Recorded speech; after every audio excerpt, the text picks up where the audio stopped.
ជីសេះទៅលេងជើងភ្នំសំទៅខ្ពស់ខ្យល់ត្រជាក់ចិត្តខ្ញុំរីករាយដោយសាច់ប្រជៀវចេញពីរូងភេទភ្នំជាមួយគ្រួសារគាត់ដោយមានក្តីរីរាយភ្នំសំពៅភ្នំសំពៅខ្ញុំស្រឡាញ់ភ្នំសំពៅជីសែលេងជីសែលេងសប្បាយណាស់នៅជើងភ្នំសំពៅ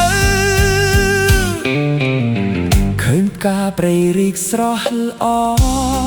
មេឃខៀវស្រងៀតចៃដន្យបានជួបតាយាយនឹងចៅគាត់ចង់ញោមការរេមនឹងធូរេនៅភូមិសំលោតខ្ញុំក៏ទិញជូនគាត់ទៀតអគុណពេលល្ងាចមកដល់ថ្ងៃលិចឈៀងចូលទៅមើលសត្វប្រជៀវហើយចេញពីរូងមានច្រើនណាស់នៅក្រោមពន្លឺ